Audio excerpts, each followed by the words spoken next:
3월 8일 방송을 시작하겠습니다. 제롬 파월 연준 의장이 나와서 또다시 시장을 흔드는 말을 했죠. 빅스텝 가능성을 열어서 최종금리 상향을 예고했다. 전반적으로 시장이 급냉했죠. 그러면서 파월 최종금리 이전 전망보다 높을 듯 빅스텝을 시사하였다.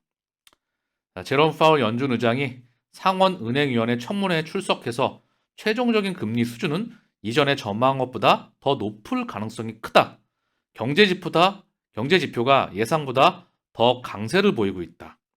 최근 몇 달간 인플레이션이 완화하고 있으나 인플레이션율을 2% 수준까지 낮추기 위한 과정은 험난한 길이 될 것. 자, 이랬더니 시장이 놀랐죠. 또한 시장은 오는 22일 FOMC에서 0.5% 이상 빅스텝 금리 인상을 단행할 것으로 전망하였다. 이런 말을 하니 시장이 화들짝 놀랐죠. 제 기준으로 좀 언급을 해볼까요? 자, 2% 물가 상승률, 인플레이션율을 2%로 맞출 수 있을까요? 없다. 자, 그리고 이렇게 시장에 나와서 때마침, 때마다 계속해서 흔들어대면, 같이 흔들거리게 되면 장기적으로 또는 중기적으로도 동행할 수가 없습니다. 멘탈이 나가버린다는 거죠. 자, 그래서 한번 흐름 한번 쭉 볼까요? 전반적으로 주요 이슈를 보게 되면 매파하고 비둘기파라 그러죠? 매파, 매서운 파월의 입에 홍콩 2%대 급락. 코스피 미국 추가 금리 인상 가능성이 현재 1.24 코스피 하락 중입니다. 자, 강달러, 환율 급등에서 원화 약세, 달러 강세입니다. 자, 그럼 대한민국 증시 하락 중이고요. 해외 증시 미국도 간밤에 빠그러졌죠. 1.25 나스닥, 다우 1.72, S&P 1.53. 현재 니케이는 잘 버티고 있고요. 강보합권에서 상해와 항생은 각각 약보합권, 항생은 2.37 큰 폭의 하락 중이고요. 자, 지표를 보시죠. 원화가 약세라는 거죠. 원달러 환율, 달러 원화의 가치를 비교해서 얘가 빨간불을 튀면서 막 튈 때는 원화가 약세라는 겁니다. 달러 대비해서 1323원, 1300원에 다시 한번 훌쩍 뛰었어요. 그쵸? 그리고 달러 또한 105.59. 그러나 큰 흐름에서 한번 볼까요? 뭐든지 자, 이렇게 3개월을 보게 되면 굉장히 급등이 나왔죠.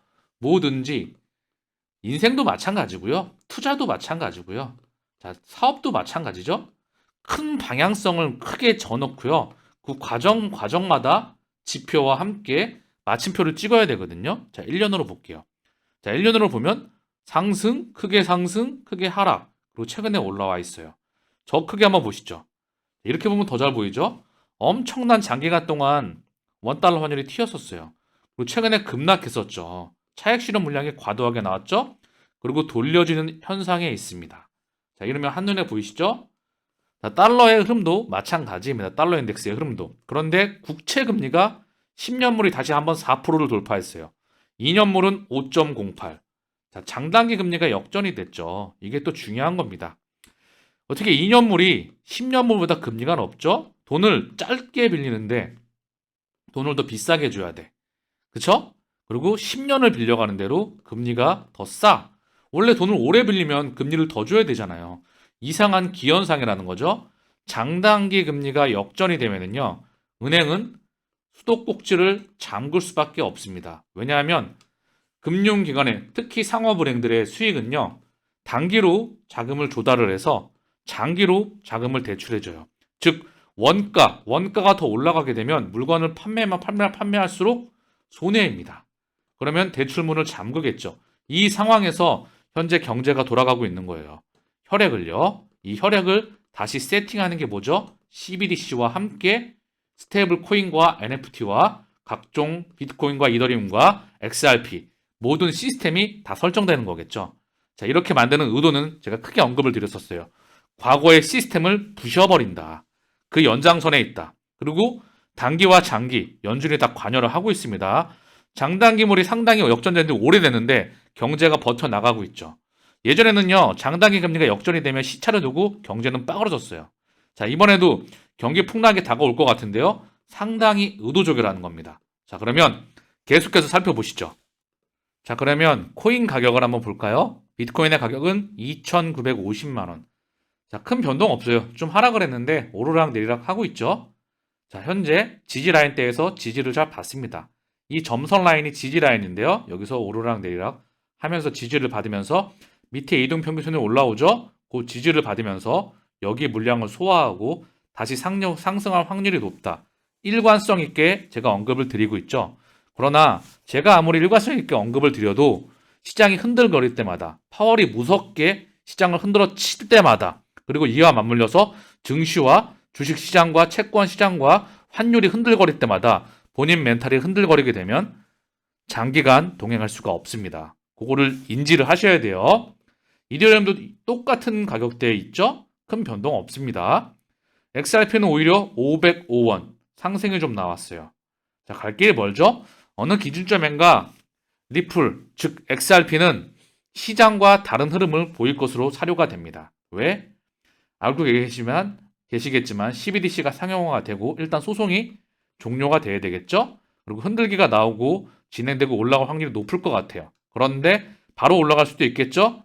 1번 라인, 2번 라인, 3번 라인 여러 가지 시나리오가 있겠죠. 그러나 결론은 1번이건 2번이건 3번이건 목적지는 정해져 있습니다. 그래서 흔들거리던 간에 이 XRP의 펀더멘탈에 제가 방송을 시작하고 나서 끊임없이 리플 네트워크, 파트너십, CBDC, 그리고 송금기업, 신용 결제망, 전 세계 기득권들, 통화 시스템, 그리고 XRP 레처라는 블록체인이 찍어대는 CBDC, NFT, 스테이블코인, 리퀴디티 유동성 허브, 덱스, AMM, 자동화 마켓 데이터, 최근에 클리어 서버와 그리고 리플 서버에 대한 업데이트와 함께 확장되는 그런 모습들을 끊임없이 언급을 드렸습니다.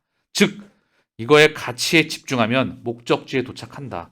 평생 묻어둘 생각이다. 가격의 흐름과 상관없이 곱하기 1000을 넘어서 어디까지 갈지 저는 잘 모르겠습니다. 솔직히 목표 가격이 없어요. 다만 10만 원을 넘어서 만 원을 넘어서 5천 원을 넘어서 만 원, 10만 원, 20만 원, 50만 원, 100만 원 어디까지 갈지 모르죠. 100만 분의 1 드랍 방식으로 설계되어 있는 이유가 있겠죠. 왜? 이 모든 XRP 레저가 사용되는 데는 XRP가 원유로서 사용되게 됩니다. 자, 그 부분 인지해 주시고요. 자, 여기 보면 우리가 좀 주목해야 될 만한 건데요. 전 세계 코스피 시가총액, 대한민국 전 세계 증시의 시가총액, 그리고 대한민국 증시의 시가총액, 대한민국 코스피, 코스닥, 코넥스 전체의 증시 시가총액을 합친 것은 전 세계 증시의 시가총액에 비하면 정말 작습니다. 아주 매우 작아요. 전 세계 가상자산의 시가총액은 1331조 원입니다. 고작 1조 달러 근방입니다. 전 세계 가상자산의 시가총액 말입니다. 대한민국 증시, 전체 증시의 반토막, 코스피의 반토막보다 조금 커요. 고작. 자, 마이크로소프트 요거 하나보다 작고요. 애플 하나보다 작습니다. 나스닥에 상장된 애플 하나보다 작고 마이크로소프트보다 작다. 자, 그리고 앞으로 주식시장이 시가총액이 폭발적으로 자금이 쏠릴까요? 기관 투자자들의 자금이 아니면 부동산으로 쏠릴까요? 채권으로 쏠릴까요? 어디로 자금줄이 쏠릴까요? 코인 시장으로 자금이 쏠릴까요? 그거는 여러분들이 판단하셔야 되겠죠. 저는 이쪽으로 지금 이 가치를 봤었을 때 이쪽으로 자금이 쏠릴 수밖에 없다라는 부분을 방송을 통해서 일관적으로 그 근거에 맞춰서 논리적으로 언급을 드리고 있습니다. 시대의 흐름에 맞춰서 4차 산업과 통화 시스템과 메타와 인공지능과 블록체인을 범용 기술으로 하는 그런 산업들, 그리고 인구 고령화와 전 세계 재정 적자와 대량 생산을 끝내버리려고 하는 글로벌 기득권의 움직임, 자금을 일로 쏜다. 전반적인 코인 시장의 차트 흐름을 보면은요, 전체 시가총액의 흐름이죠. 비트코인과 똑같습니다. 자, 보면 쭉 하락 추세 그리고요, 개미분돈 나오고 현재 박스권, 바닥권 형성하고 추세가 전환될 수 있는 기준점에 와 있다. 그 추세가 전환될 수 있는 기준점에 와 있는데 시장은 끊임없이 노이즈가 나오면서 흔들어 제끼고 있다. 실버게이트, 그리고 그 이전에 FTX, 보이죠? 3에로 캐피탈, 테라, 루나. 자, 그리고 마지막엔 DC까지 흔들었었죠. 최근에는 실버게이트, 그리고 또 연준의 의장이 나와서 시장을 흔들어대고 있죠. 자, 이런 거 하나하나 다 신경을 쓰면 목적지에 도착할 수가 없겠죠. 본인이 그 가치를 확신하셔야지만 목적지에 도착할 수가 있다. 총 디파이 시가총액도 확 꺾이고 나서 거의 똑같은 흐름입니다. 자, 그쵸? 그리고 비트코인 빼고 시가총액 거래량 똑같아요. 흐름은요. 디파이에서 이더리움 비율 또한 거의 큰 차트의 흐름 변동은 없고요. 전체 마켓 시가총액에서 도미넌스 비중입니다. 자, 비트코인이 43.66, 이더리움 19.52, 테더 7.31, BNB 4.67, USDC 4.45, 카르다노 1.17, 솔라나 0.78, XRP 1.98. 자, 그리고 폴카닷, 도지가 언급되고 있고요. 다른 것들은 다 합쳐서 11.02. 자, 그래서 10개 갖고 좀 비교를 해보면은요. 자, 비트코인은 43.66, 이더리움 19.53. 자, 그리고 여기에 보게 되면 자, 이제 스테이블이 나오고 있죠. 자, 그리고 각 섹터별 어떤 특징을 갖고 있는 것들이 있습니다. 여기서 어디로 자금줄, 다 자금줄은 들어올 거예요. 어디로 가장 많이 자금줄이 들어올까요? 비트코인으로도 자금이 많이 들어오겠죠? 이더리움으로도 자금이 많이 들어오겠죠. 뭐 에이다, 솔라나, XRP로도 자금이 많이 들어오겠죠. 제 개인적인 생각으로는 시가총액은 얘가 가장 선두에 큰 흐름에서 갈 수밖에 없다고 생각을 합니다. 그 이유를 잠깐 설명을 드리면 비트코인은 가치 저장 수단으로서 설계가 되었습니다. 지금 현재 블록체인 태생이 그래요. 여기다 라이트닝 네트워크로 설계를 추가를 하더라도 결국 수레에다가 DOHC, 배기량이 아주 많은 수레에다가 서스펜션이 받쳐주지를 못하는데 여기다가 기관, 엔진을 추가하게 되면 결국 서스펜션은 박살나게 되죠. 하체가 박살난다는 겁니다. 어쨌든 중요한 건 비트코인은 가치 저장 수단, 이더리움은 현재 NFT 시장을 다 잠식하고 있죠. 여기에 스마트 컨트랙트와 플랫폼, 블록체인. 그러나 이제 XRP는 뭐죠? 스테이블 코인, 가치 저장의 기능도 있죠. 1000억 개로 한정되어 있습니다. 1000억 개도 저는 택도 없다 생각을 해요. 물론 비트코인의 발행량보다는 훨씬 많죠. 그렇지만 스마트 컨트랙트와 스테이블 코인과 모든 부분들을 다 확장해 나가려고 하는 준비가 거의 끝났습니다. 카운트다운이 되고 있고요. 중요한 건 얘가 가장 앞으로 나가리라 생각을 합니다. 물론 시간이 걸리겠죠. 그리고 힘듭니다. 힘들기 때문에 누구나 투자할 수 있지만 도착할 수는 없어요. 자, 그리고 스테이블 코인 아시겠지만 XRP 원장을 통해서 USDC 그리고 유로에 대한 스테이블 코인 다 발행이 가능하죠. 스텔라를 통해서 또한 USDC가 확장해 나가고 있죠. 자, 영역이 나눠져 있는 겁니다. 각 섹터별 성격이 있어요. 자, 나스닥의 차트를 좀 보고 갈까요? 자, 나스닥이 1.25 그리고 노이즈가 상당히 심했죠. 미디어를 통해서. 그래서 얼마나 하락했는지 봤더니 엄청난 대세 하락 이후에 바닥을 형성을 하고요. 강한 기술적인 반등 그리고 다시 하락, 물량 소화하고 상승 나오다가 고작 요만큼 밀렸어요. 음봉 2개. 그러면서 미디어가 온통 떠들어대고 있습니다. 제 기준으로는 자, 바닥을 형성하고 기술적인 강력한 상승, 물량 소화, 다시 흔들면서 상승이 나올 것으로 보고 있습니다. 진짜 대세 상승은 아니지만 2023년은 강력한 기술적인 반등의 해이다. 왜? 주봉으로 봐도 한눈에 보이죠? 엄청난 하락이었어요. 엄청난 하락. 그쵸? 엄청난 하락.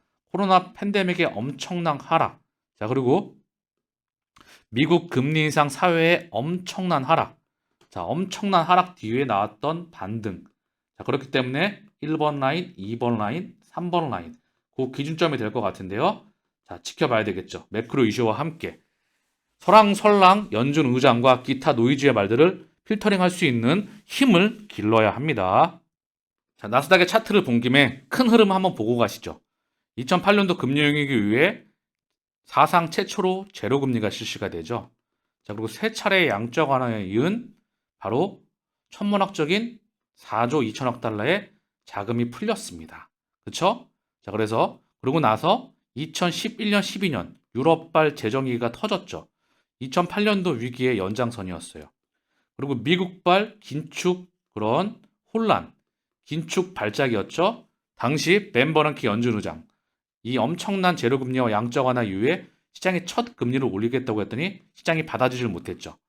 그러다가 시장이 흔들거리다가 본격적으로 2015년 금리 인상 한 번, 그리고 2016년 영국발 브렉시트, 자, 유로화가 계속 유지가 될 수가 있을지, 이 이유가 계속 유지가 될 수 있을지 지켜봐야 되겠죠. 자, 그 흔들림이 있었고요. 시장이 받아주니까 본격적인 금리 인상이 이어집니다. 그리고 금리 인상 마지막에 시장이 흔들거렸죠. 그리고 나서 다시 한번 상승하다가 바로 제로콘도 코로나가 터지게 되면서 뻥 하고 터지죠. 다시 한번 제로금리와 천문학적인 양적 완화, 자, 질적 완화에 버금가는 천문학적인 양적 완화, 그리고 지금의 모습입니다. 사실 이 이면에는 사실 이때랑 좀 다른 흐름이에요. 코로나와 이때와 코로나 이전과 코로나 이후의 연준의 스탠스는 상당히 많이 다릅니다. 이때는 시장이 받아주질 못하면 금리 인상을 멈췄어요. 그러나 시장이 노이즈를 보여도 금리 인상을 계속하였습니다. 그러면서 실물 경제의 파일을 미친 듯이 깎아댔죠. 자, 그거는 과거의 시스템을 부셔버리고 나서 결국 새로운 시스템을 받아들이기 위한 연장선이었다. 그리고 2008년도 때 세계 최초의 블록체인인 비트코인과 블록체인이 바로 탄생을 했죠. 탈중앙화를 명분으로, 개인의 진짜 자유화를 명분으로. 이건 저는 반대로 바라보시면 돼요. 탈중앙화가 아니라 완벽한 중앙화, 개인 간 물론 P2P 시스템이 진행되긴 하겠지만 소프트웨어에 의해서 통제가 되는 세상. 그게 2008년도에 바로 설계가 되었습니다. 누가? 전 세계 금융권의 주인들이 다음 세상을 준비하였다는 거죠. 그 중심에 바로 리플렛과 XRP가 있는 거고요. CBDC와 비트코인과 이더리움을 기준점으로 한 각종 자산들이 있는 겁니다. 자, 그 새로운 세상에 우린 선점을 하는 거고요. 당연히 노이즈가 나오겠죠. 자, 지금 기술적 반등의 시기이다. 원리버 자산운용 CEO, 암호화폐 겨울 끝났다. 강세장 이미 시작됐을지도. 자, 내용을 보게 되면요. 미국의 자산운용사 원리버 자산운용사의 CEO인 에릭 피터스가 암호화폐 시장의 강세장이 이미 시작될 수도 있다고 말했다. 자, 최근 뱅크리스 팟캐스트에 출연해 중장기적으로 암호화폐에 대해 매우 낙관적이며 상승 사이클 동안 기관들이 암호화폐에 뛰어들 것. 자, 지난해 하락세를 월스트리트 대공황에 비유하며 암호화폐 크립토 겨울은 이미 지나갔다고 주장했다. 암호화폐 윈터는 이미 과거의 일이다. 우리가 약세장을 헤쳐나간 것에 감사하다. 중장기적으로 암호화폐를 매우 낙관적으로 보고 있다. 다음번 암호화폐 강세는 제도적 채택에 의해 주도될 것이기 때문에 매우 강력할 것. 중요한 의미를 담고 있죠. 다음번 암호화폐 강세는 제도적 채택에 의해 주도될 것이기 때문에 매우 강력할 것이다. 이제 초기 시장이고요. 지금 시장은 기관이 주도하고 있고요. 결국 제도에 대한 법적인 프레임이 나온다.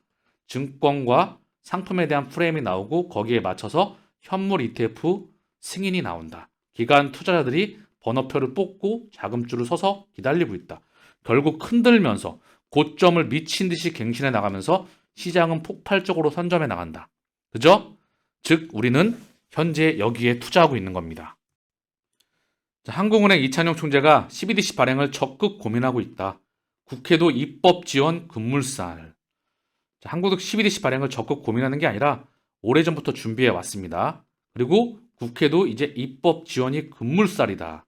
뭔가 시그널이 오시죠? 그래서 리플과 SEC의 소송에 대한 이 방향성이 나올 것 같은 저는 생각이 들어요. 자, 빨라봐야 느려봐야 3개월 기준점입니다. 이창용 중앙은행이 발행하는 CBDC 발행 적극 고민. 국회에서도 민간 발행 가상자산과 구분하는 입법 작업 착수. 한국은행도 CBDC 중앙은행 화폐 발행 권한에 기반한 입법 필요를 촉구한다. 자, CBDC를 도입하려고 하니까 빨리 법안 만들어줘라고 하는 거죠. 자, 전 세계 거액 결제용 CBDC를 운반하는 건 뭐죠? XRP 하나입니다. 도매용 CBDC를 운반하는 교환과 송금을 담당하는 건 XRP 하나이다. 이창용 한은 총재, 국민 16% 가상자산 계좌를 보유하고 있다. 우려스러운 지점이다. 자, 이런 말이 나올 때 열심히 모아가시길 바랍니다. 뭔가 헷갈릴 때, 혼란스러울 때, 확신하지 않을 때. 자, 그러면서 방송기자클럽 초청 토론회에 참석해서 저는 가상자산에 투자한 적도 없고 투자 대상으로는 여러 위험이 있다고 생각한다. 다만 가상자산과 관련된 기술들로 새로운 산업을 만드는 건 열어놔야 한다. 우리나라의 경우 젊은 층이 가상자산 관련 여러 사업을 생각하고 대기업도 다양하게 투자하고 있다. 가상화폐 환경에서 투기보다는 관련 산업이 발전할 수 있도록 대안을 마련해 주는 게 어떻겠냐는 취지에서 중앙은행이 발행하는 가상화폐인 CBDC 발행을 적극적으로 고민하고 있다. 이 말은 저는 조금 제 생각을 좀 더 언급을 드릴게요. 제가 필터링을 해서 자, 가상화폐 환경에서 투기보다는 관련 산업이 발전할 수 있도록 하는 게 아니고 이 취지가 아니라 중앙은행이 CBDC를 발행하는 거는요. 전 세계 금융 시스템의 원 시스템의 연장선에서 우리는 생존을 위해서 그리고 불가피하게 그리고 무조건 해야 되는 부분입니다. 오래전부터 진행이 되어 왔다. 그리고 가상자산, 메타버스, 블록체인, 인공지능은 에너지의 파동이다. 그렇기 때문에 반드시 투자를 해야 된다. 그런데 미디어에서 이런 말이 나온다는 건, 정말 싸구나. 시장 규모가 너무나 작구나. 앞으로 시장 규모가 1000배 이상 커지겠구나. 라고 인지를 하셔야 되는 거죠. 아시겠죠? 자, 오늘 방송은 여기서 마치겠습니다. 감사합니다.